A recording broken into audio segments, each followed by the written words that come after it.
So I've been an online coach. Well, I've been a coach now for, Jesus, 4 years, which doesn't sound like a long time, but it feels like a long time. Like it feels like a lifetime ago since I was on the gym floor. But anyways, reason why I bring that up in today's video is because I wasn't destined to become a coach. My life was completely set up to go a different route before I made the jump over. So I kind of want to fill you in on that today, kind of give you a bit more of an insight into how I got to this position and how I set up here at my office desk at 8:20 of a random Monday night after doing check-ins for the day. So let's fill you in. I started off, so in secondary school, I was always into sports, okay? I was into hurling, I was into Gaelic football, soccer, rugby, golf, swimming, taekwondo, you name it. A little aside for you, I have a black belt in taekwondo. Stay back or I'll roundhouse kick you to the face. I was an active person and thankfully I grew up in a supportive environment for that at home. Like I was always encouraged to do sports, I was always encouraged to get outside, do all that fun shit. And definitely that has paid off in the long run because now it is literally how I make money. It's how I earn a living and it's how I put this roof here over my head.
Success. On to deadlift. So, my goal in secondary school, a lot of my friends or peers, they all kind of had an idea as to what they wanted to do in college, whether it be become a teacher, a guard, accountant, whatever it may be. They all kind of seemed to have an idea. Well, that's what I thought at the time. Looking back, that was absolutely not the case because there's people in their 40s and they still don't have a clue what they want. And that's okay, that's completely fine. And I have grown to accept that because nobody has it figured out. We're all just guessing, we're all just riding this wave that we call life, I suppose. But not to get too philosophical in this. As time went on, when I was getting into like 5th year and 6th year, engineer kind of started creeping in to the fray because I have family members that are engineers. So like my godfather, let's say, he would have been an aeronautical engineer. And it kind of just made sense to go down that route and maybe start working with him or go under his wing and pick up the trade that way. So that kind of became the pathway for me. So by the end of secondary school, by the time I was doing my leaving cert, I was putting in the work, I was putting my head down. I was okay, I was actually good in school, but I had to work for it. I noticed that I had to put in a lot more effort than maybe some others did. Maybe that's just me thinking I had to put in way more effort than others, but I saw some of my friends even just breezing through leaving cert, getting really good results and not putting in half the effort that I was. But I was like, here, so what? Maybe that's just the way things are. And yeah, so I ended up getting my leaving cert results. I got enough points to go into DIT, mechanical engineering. I spent 5 years. I had to repeat a semester. We're not going to get into that. Got my degree and I came out with a bachelor's for mechanical engineering. Happy days. But during that time, my godfather, before he even set foot in college, kicked the bucket. How selfish of him. So the one person that I was kind of like aspiring to be or aspiring to work with when I finished up and when I got my degree was now gone. And that hit me in a way that I didn't really know at the time, but fast forward to now, I can look back and say, oh yeah, that was like a life-changing thing for me because now my whole pathway in front of me is completely changed.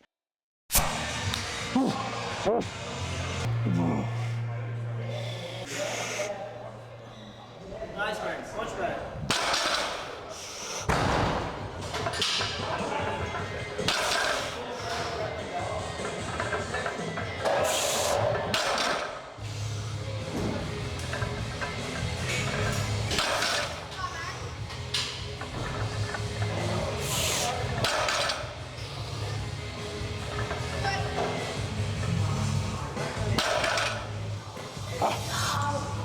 To be honest, I didn't really like college. I found it to be an awful lot of work. So reverting back to the Leaving Cert kind of thing, I felt like I had to put in so much more effort than others. There was people in my class that they were just kind of breezing through it, and I felt like I was putting in hours of work just to scrape by. Like, I was failing exams the whole way through until final year, where I said to myself, look, it's only going to be a couple of weeks, so like breaking it down, 15 weeks per semester, something small like that. And I kind of broke things down and I said, look, I'm going to put in a huge effort for these 30 odd weeks. And I did. And I passed every single exam in final year, so happy me. Thank you. Thanks for that applause. 12 reps.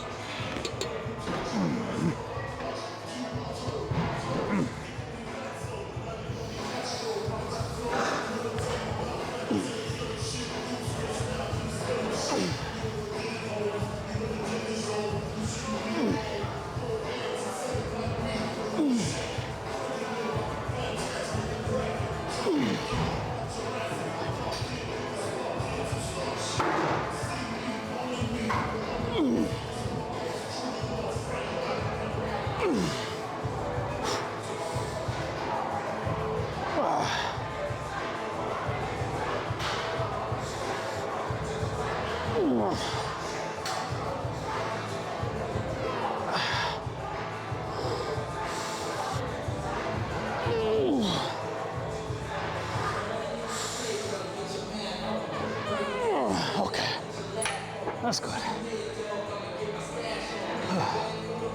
Good. But moving on then, came COVID. That was the year I actually finished my exams. It was March 2020. We were all sent home. We had to start picking up Zoom lectures. Nobody had a clue at the time. Our exams were done through Zoom as well. I got on fine and I passed my exams. Happy days. Fast forward to that summer, so July 2020. There wasn't much work going around, but Jones Engineering were hiring graduates. So me, alongside like 20 of my class, ended up in Jones Engineering, which was on site in Leixlip, and that's where I started my engineering career up there. And I was there for less than a year. I think it was the following May until I had enough of it, and I was just looking out at a dull car park from my window in the office, and I was looking at it every day, and all I was doing was looking forward to 10 to 5 because I'd have my last tea break then, before getting out the door like 10 past 5 or whatever. And I would walk from the site down to my gym at the time. My gym at the time was Chaos in Selbridge, so it was about a 25-minute walk. I'd eat a sandwich on the way, and that would be the highlight of my day. Next year, that May, that's when I said enough's enough. I handed in my month's notice, and yeah, at the same time I was studying online with Setanta. So they are an online course that you can do. So I've done a diploma in the meantime. So during all this, I was studying for evening college basically to get a diploma in personal training. I passed it with flying colours. And once I quit my job in Jones, an opportunity appeared at home.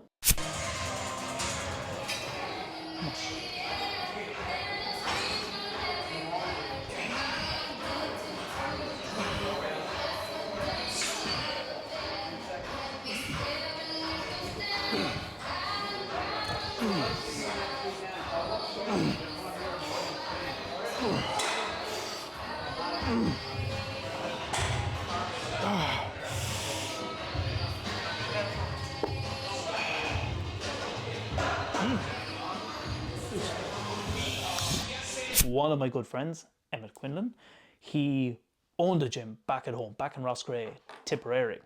And I remember maybe 4 or 5 years before that, I think it was first year of college, I sent him a message on Instagram one time because I loved his gym, I loved his setup and what he was doing over there. And I text him basically being like, hey, is there any chance that I can come into the gym? I don't want to be paid or nothing, but is there any chance I can go in, clean the equipment, put stuff away, and be able to use the gym? And he politely turned me down. Fast forward 3 years, I'm one of his employees and I'm working with him. So the opportunity arose that he was hiring.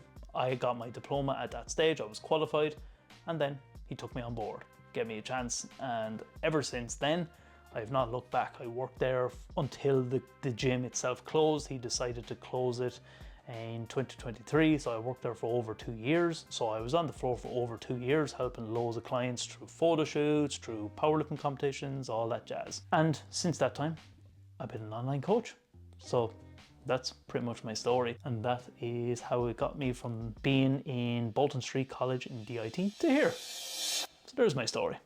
Right, let's get a little bit of a flex going, shall we? Woke up this morning, new low body weight, 89.3 kg.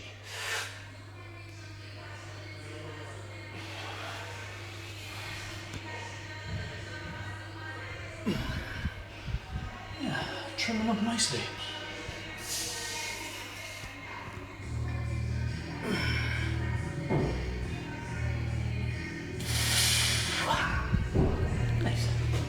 And the rear, get them erectors going after them deadlifts.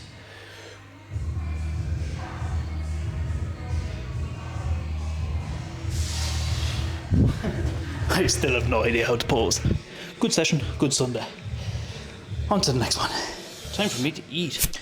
And now that that's out of the way, now we are ready to eat. I'm starving. Having to front load my calories on training days when I'm training before work in the morning time isn't ideal in my diet, but needs must. So I'm after going the afternoon without eating too much, just had like protein shake, protein oats rather, and an orange, and that kept me going for a couple of hours. So it is time for me to dig into my big meal. I love saving my biggest meal of the day for the evening time, so I'm going to bed nice and full. It's something that I can look forward to throughout the day, and it's usually when I'm at my most hungry anyway. I would rather that than having a little measly meal before bed, and then I'll just end up picking, and if I have cravings or whatnot. So that's the reason why. Yes, so I am going to settle in, watch some of the YouTube. So who's coming up on my feed at the moment? Irene, Knights Templar in the Sacred Sanctuary. That's why I listen to when I'm locked in for work, so don't worry about that. But I am probably going to watch Sam Sulek, as he is now, what, 46 days out from his show. I am like 76 days out from mine, so it's not a million miles away. But if you enjoyed that video, make sure to like, share, subscribe, all that good stuff. I'm going to get stuck into this here now, so leave me be, and I shall chat to you in the next one. Peace.